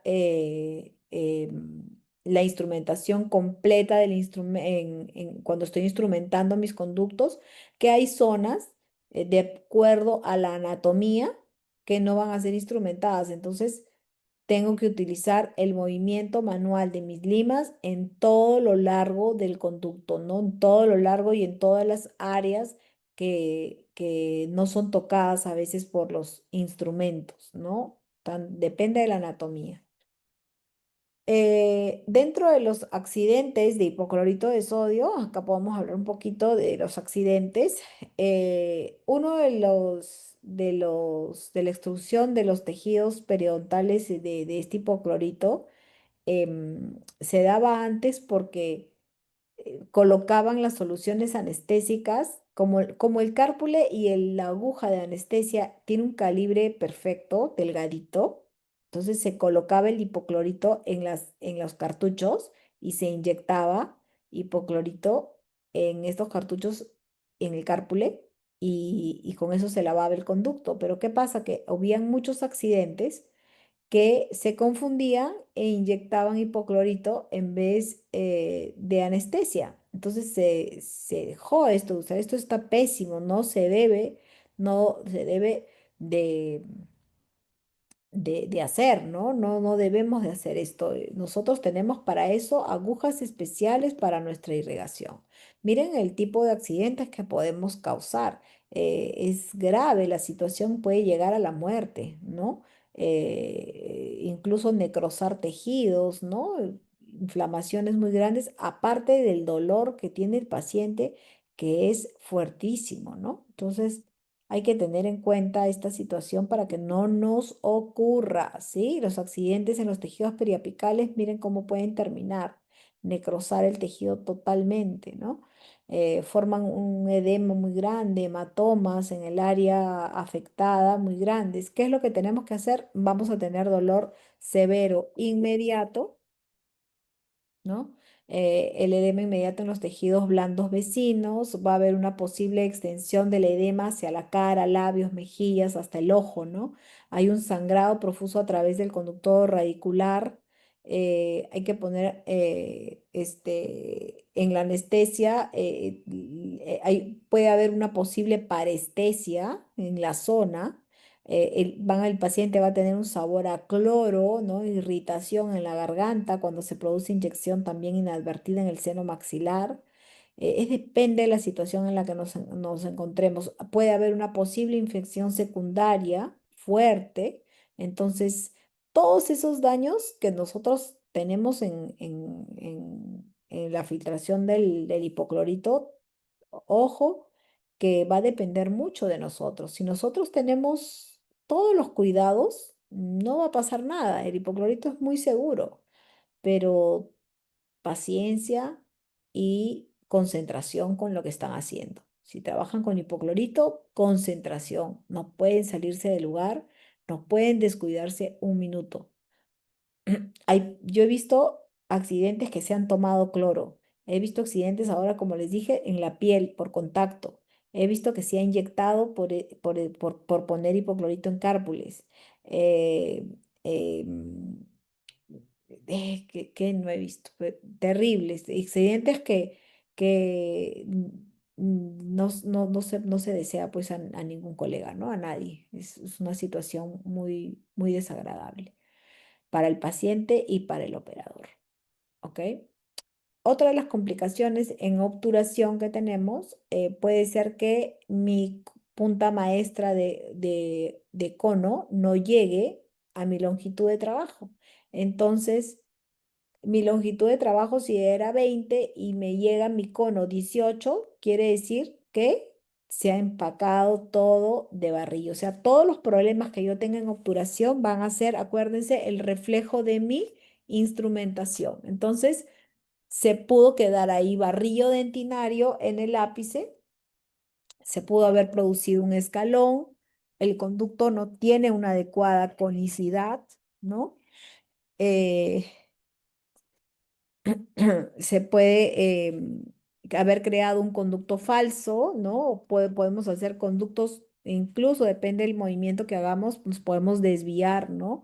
Podemos haber escogido una punta maestra muy grande y la conicidad no es la adecuada. Cualquier combinación de estas causas, entonces tenemos que recapitular, empezar desde cero con limas pequeñas, esa es la solución, ¿no? Recapitular con tu lima maestra y ingresar con especiales y empezar desde cero, desde conductometría, tratar de ingresar con una lima 10 en tu forma original, volver a tomar conducto, radiografías e iniciar de nuevo y utilizar bastante, bastante irrigación. Los conos de gutapercha que también algunas veces se han vuelto quebradizos, ¿no? Rotos, dispersos, hay que también chequearlos y verificar cómo están mis conos. Podemos tener sobreextensiones y sobreobturación. Dentro de las causas tenemos la instrumentación excesiva, de repente instrumentamos demasiado, ¿no? Pueden haber reabsorciones apicales que no nos dimos cuenta, entonces se puede salir muy fácil el cemento y el cono de gutapercha. Defectos en la instrumentación, porque nosotros de repente perforamos esos ápices, hicimos mucha fuerza, ¿no? Fuerza excesiva en la condensación, de repente al estar haciendo el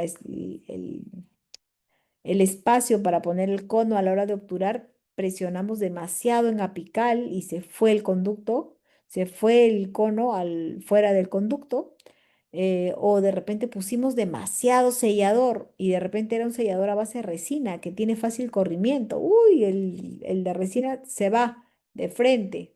Y miren, en este caso llega el cemento hasta el conducto dentario inferior. Eso puede causar, ¿qué cosa? Parestesia, ¿verdad? Parestesia.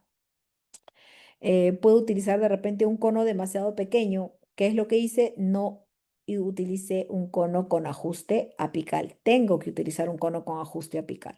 La penetración excesiva del instrumento de condensación o cualquier combinación de estas. La solución, cuando ya hay sobreextensión, eh, miren, cuando en caso de sobreextensión con la técnica de compactación lateral, el material puede ser recuperado a través del foramen con técnicas de condensación vertical o gutapercha termoblandecida. En la retracción del material a través del foramen es imposible.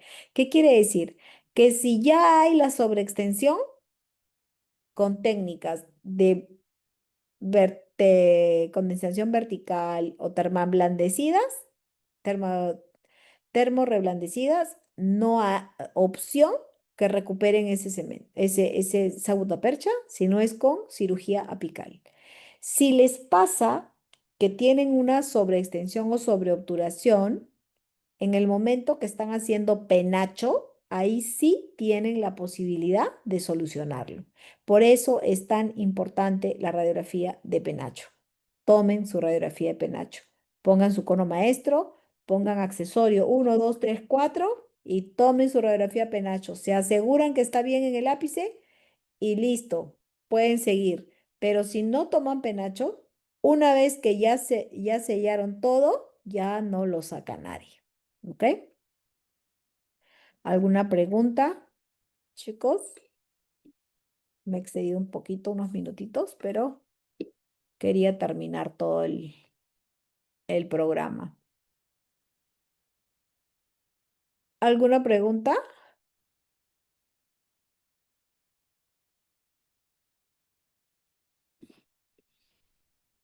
Doctores, ¿está todo claro entonces?